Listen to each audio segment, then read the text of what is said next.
मैं आ गई हूं केपी साहब, मगर ये मत सोचना कि मैं तुम्हारी मर्जी से आई हूं। मुझे यहां मेरी मजबूरी लाई है।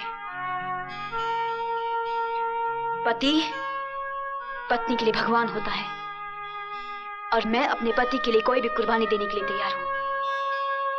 बोलो, उन्हें छोड़ने का क्या लोगे? बोलो,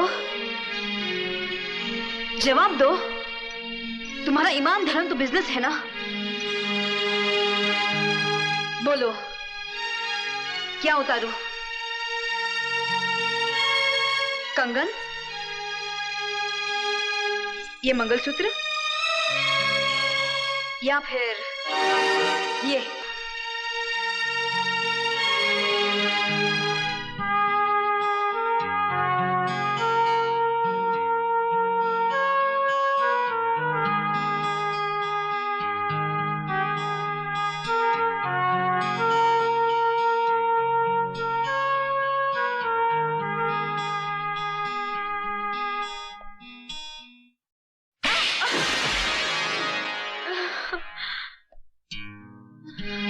तुम क्या समझती हो मुझे तुम्हारे जिस्म की जरूरत है?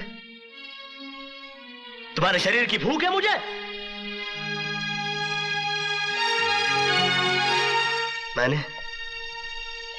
मैंने कभी तुम्हारे जिस्म से नहीं, तुम्हारी आत्मा से प्यार किया। लेकिन तुमने मेरी कद्र नहीं की, मेरा इंतजार नहीं किया। मुझे किसी गुजरे हुए वक्त की तरह भुलाकर किसी और का हाथ थाम लिया।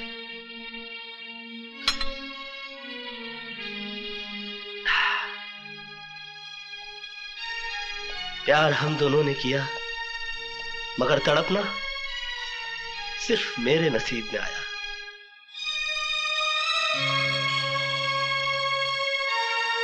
मेरा तुम्हारा नाता तो उसी दिन टूट गया जिस दिन तुम्हारी शादी हुई। मैं उस दिन तुम्हारे घर अपनी मोहब्बत का इजहार करने नहीं गया था, अपने दर्द, अपनी तड़प का हिसाब मांगने के लिए नहीं गया था, बल्कि उस रात पार्टी में हुई इस गलती की माफी मांगने के लिए गया था जो तुम्हारे जुदाई, तुम्हारे सोग में चोट खाए मेरे दिल के हाथों हो गई। लेकिन तुमने मेरे जज्बात को नहीं समझा, मुझे कोई गिरा हुआ या घटिया आदमी समझकर धिक्कार दिया। मैंने तुम्हारे साथ जो भी किया वो बदला लेने के लिए नहीं किया, बल्कि तुम्हें इस बात का एहसास दिलाने के लिए किया कि तुम जो सोच रहे हो वैसा नहीं है।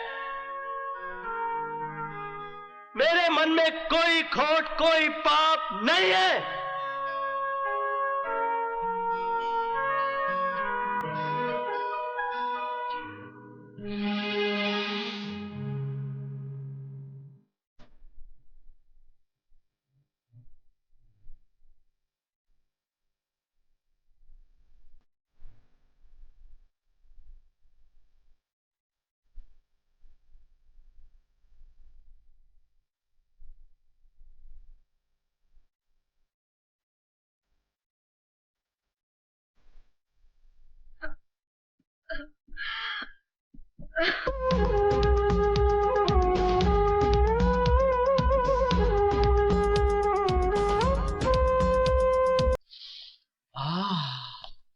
प्योर घी, प्योर फ्लावर्स, प्योर मैन। दीपक बाबू, जेल की रिहाई बहुत बहुत मुबारक हो। मुंह मीठा कीजिए। मुझे मालूम था कि आप ज्यादा दिन जेल में रहने वाले नहीं हैं, क्योंकि जिसकी धर्म पत्नी इतनी खूबसूरत हो, जवान हो, उसके लिए क्या जेल, क्या पुलिस, क्या कानून। क्या मतलब? मेरा मतलब है कि आपकी धर्म पत्नी पूजा देवी ने अपना सब कुछ अर्पण सर्पण करके आखिर आपको जेल से रिहा करवा लिया। हरामजादे! अरे मेरी गर्दन क्यों पकड़ रहे हो? पकड़नी है तो केपी साहब की पकड़ो, जिनके बेडरूम के अंदर आज तक आपकी धर्म पत्नी पूजा देवी की तस्वीर है और वो हर रोज उसकी पूजा करते हैं, आरती उतारते हैं। जाओ बालक जाओ। रामा रामा।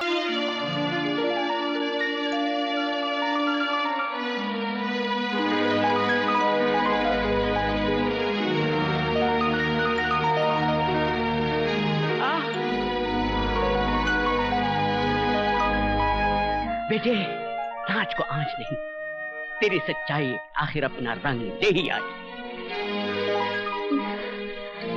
नहीं बाबूजी, मैं अपनी सच्चाई के बूते रिहा नहीं हुआ। मेरी रिहाई कराने के लिए आपकी बहू ने कीमत चुकाई है।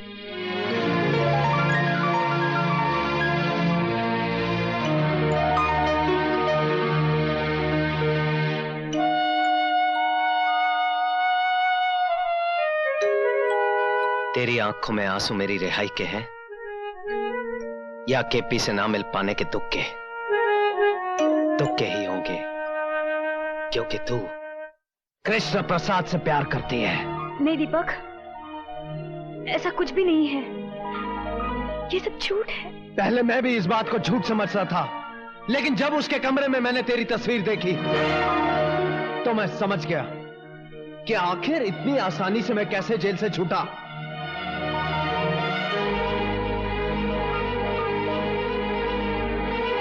भरी पार्टी में उसका तेरा मुंह चूमना, मेरी गैर हाजिरी में माफी मांगने के बहाने तुमसे मिलने आना, मेरे विरोध करने पर मुझे जेल भिजवाना, ये तुझसे कृष्ण प्रसाद का प्यार नहीं तो और क्या है? मेरे जेल जाने के बाद तू उससे रोज मिलती जुलती रही, और जब उसका दिल भर गया तो मुझे रिहा करवा के तेरी नजरों में देवता बन गया। नहीं दीपक, ऐसा कुछ नहीं है, मेरा विश्वास करो। अगर ऐसा कुछ नहीं है तो फिर मेरे जेल जाने के बाद तू उससे मिलने क्यों गई? तुम्हें जेल से छुड़वाने के लिए। मुझे छुड़वाने के लिए बाबूजी भी थे। हाँ, लेकिन उनकी लाख कोशिश करने के बावजूद भी कृष्ण प्रसाद तुम्हें छुड़वाने को तैयार नहीं था। तो फिर तुम्हारे कहने से वो कैसे मान गया? ऐसी कौन सी वजह थी कि तुमसे मिलकर उसने मुझ पर लगाए हुए लाखों रुपए का गबन का इल्जाम वापस ले लिया? इसलिए क्योंकि तुम एक दूसरे से प्यार करते हो। कृष्ण प्रसाद मेरा कुछ भी बिगाड़ नहीं सकता था, लेकिन तुमने तो कुछ बाकी ही नहीं रखा।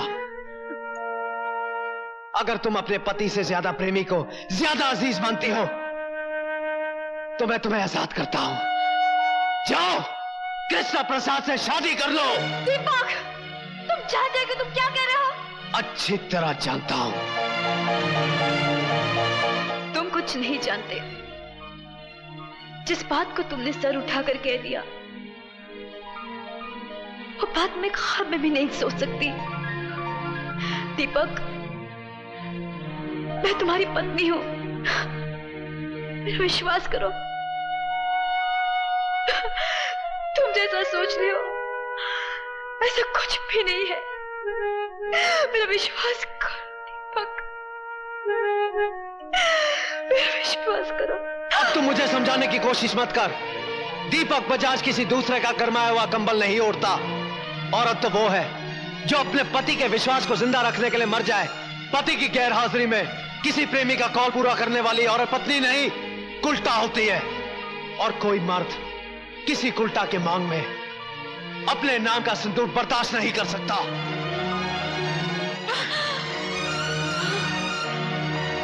दीपक, तुम पछताओगे।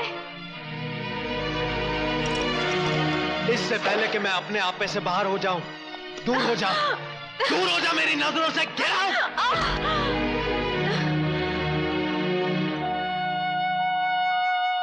दीपक, औरत उस वक्त तक सीता सावित्री होती है जब तक उसका पति राम और सत्यवान होता है। जिस दिन ये मर्यादा टूटती है ना, औरत एक ऐसा उलझा हुआ सवाल बन जाती है जिसे कोई मर्द सुलझा नहीं सकता।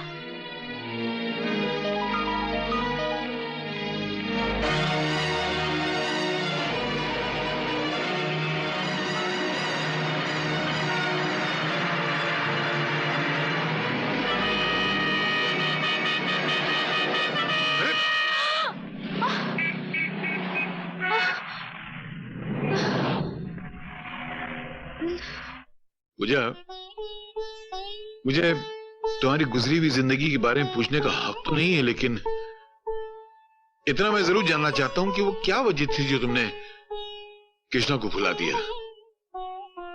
मैंने इसलिए भुला दिया क्योंकि मेरी शादी दीपक से हो गई थी। हाँ, लेकिन तुमने दीपक से शादी की क्यों? प्यार तो तुम कृष्णा से करती थी। हाँ, लेकिन उस प्यार की वजह से कई जिंदगियां खराब हो रही थी। मान सम्मान समाज सबकी कसूरवार हो गई थी मैं। कृष्णा के इंतजार में मैं इतना जली कि अगर पत्थर भी मेरी जगह होता तो वो भी राख बन जाता, लेकिन मैं राख नहीं हुई क्योंकि मुझे उम्मीद थी कि वो एक दिन आएगा। 5 साल हो गए, ना वो आया ना उसकी कोई खबर। फिर मेरे माँ बाप मेरी शादी को लेकर परेशान हो गए। एक दिन कृष्णा का खत आ गया जिसमें लिखा था मुझे भुला दो। तब मेरे इंतजार करने का बहाना भी खत्म हो गया। फिर लड़की तो होती ही है त्याग का जहर पीने के लिए। मुझे खुशी खुशी अपने माँ बाप के फैसले का जहर पीना पड़ा। तो क्या तुम्हें कृष्णा का दूसरा खत नहीं मिला? कौन सा दूसरा खत? कृष्णा ने मुझे कितने खत लिखे ये मैं नहीं जानती, लेकिन 5 साल में मुझे सिर्फ एक ही खत मिला। वो भी मेरे डैडी ने मुझे दिया था।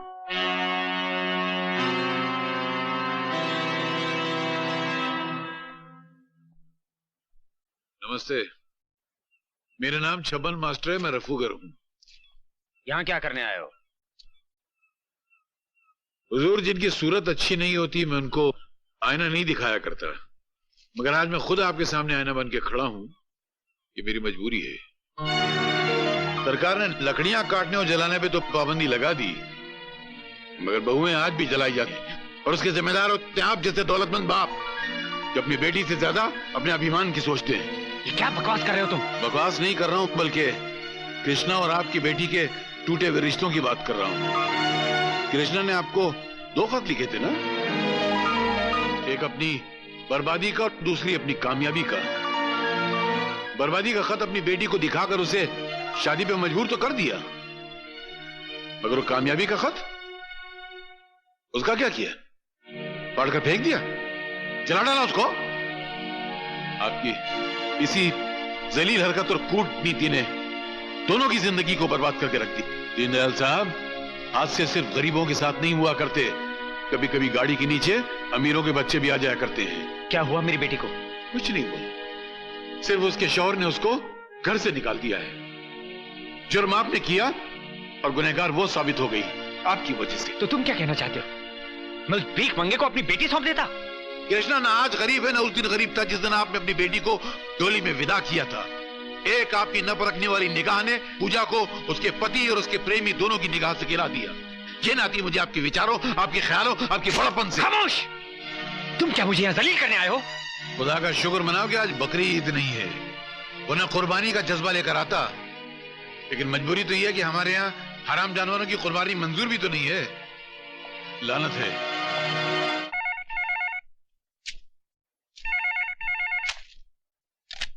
धर्मदास, मेरी बेटी कहाँ है? कहाँ है मुझसे पूछते हो? तो महानगर टेलीफोन निगम की डायरेक्टरी उठाओ और के पन्ने खोलो। केपी ग्रुप ऑफ इंडस्ट्रीज के 40-50 नंबर होंगे और कहीं न कहीं अपने आशिक कृष्ण प्रसाद के साथ एंगेज्ड होगी तुम्हारी बेटी। बदमाश! कहाँ है मेरी बेटी पूजा? कहाँ छिपा रखा है तुमने उसे? कृष्णा, आग और तेल का खेल बड़ा घटिया होता है। मेरी बेटी की गृहस्थी बर्बाद मत कर। कहीं दिल का मरीज तो नहीं है? इसलिए पूछ रहा हूं कि अब जब मैं चिल्लाऊंगा तो कहीं तेरा दम ना निकल जाए। कृष्णा, चिल्ला मत! ये सवाल मुझे तुझसे पूछना चाहिए था कि मेरी पूजा कहाँ है, मगर मैंने तुमसे पूछा कि तुमने उसकी शादी किसी और से क्यों कर दी? चाय की खेती करने वाले अमीरजादे, जितनी तुम्हारी साल भर की कमाई है उतने रुपयों के सर्फ और साबुन से मेरी हवेली के फर्श धोए जाते हैं। नजर उठा के देख किसकी ऊंचाई की तरफ। जब तक तेरी नजर इसके घुमट तक पहुंचेगी तेरे कांधे से तेरा सर नीचे गिर जाएगा। तू क्या समझता है कि मैं यहां पर बैठा पूजा की जुदाई का शोक मनाता हूं, उसका मातम मनाता हूं? नहीं, टाइम नहीं है अपने पास। यहां पर पूजा तो क्या, उसकी यादों को भी आने की इजाजत नहीं। इस हवेली के दरवाजे से सिर्फ मैं अंदर आता हूं और खिड़कियों से मुझे जिंदा रखने वाली हवाएं अंदर आती है। इसके सिवाय कुछ और दिखाई देता है तुझे अंदर? ठीक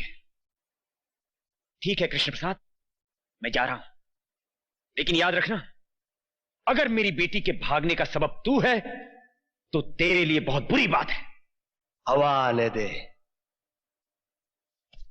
तखलिया।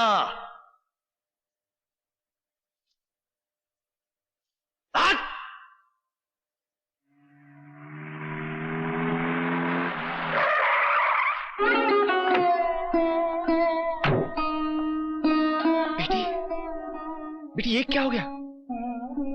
मैंने तो तुम्हारी परवरिश फूलों में की थी, तुम कांटों में कैसे आ गई बेटी? जिंदगी के फैसले नसीब करता है डैडी, माँ बाप नहीं। आपने फूलों में मेरी परवरिश की थी, वो मेरा नसीब था। आज मैं कांटों पर आ गई हूं, ये भी मेरा नसीब है। चल बेटी चल, मेरे साथ घर चल। बेटी का घर मायका नहीं, ससुराल होता है, और ससुराल के दरवाजे मेरे लिए बंद हो चुके हैं। बेटी बंद हो गए तो क्या हुआ? तेरा बाप तो जिंदा है ना? मेरे साथ रहेगी तू, मेरे साथ। शादी के बाद आपके घर में जो बेटी जाती है डैडी, वो बड़ी बदनसीब होती है। बेटी आखिर मेरा ये सब तेरा ही तो है। आपके सब कुछ से मेरी जिंदगी नहीं कटेगी डैडी। जिंदगी तब कटती है जब पास में अपना कुछ हो, और मेरा अपना कुछ भी नहीं रहा। जो मैंने चाहा वो मुझे मिला नहीं, और जो आपने दिया वो रहा नहीं। बेटी मेरी डोली विदा करने के बाद आपका फर्ज पूरा हो चुका। अब आपको मेरे दुख सुख से कोई वास्ता नहीं रहा।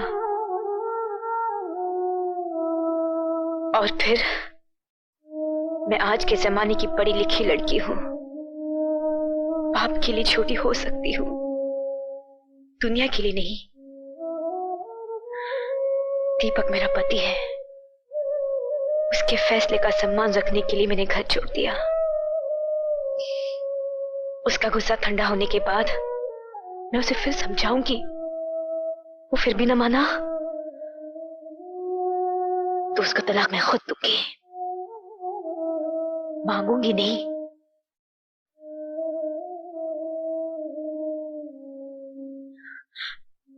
मुझे अपने हाल पे छोड़ दीजिए। लेकिन बेटी ये सब कुछ तुम मेरे साथ रहकर भी तो कर सकती हो। दीनदयाल साहब, बच्चे जब तक माँ बाप की गोद से उतरते नहीं है तो चलना सीखते नहीं है। इन्हें चलना, चल के गिरना, गिर के संभलना, संभल के फिर चलना, इसका मौका दीजिए। ये आपकी औलाद है, आपके सारे हक हैं इस पर, लेकिन इसकी तकदीर का फैसला आप करें, ये हक नहीं है आपको। इसलिए बेहतर है कि आप यहां से चले जाइए।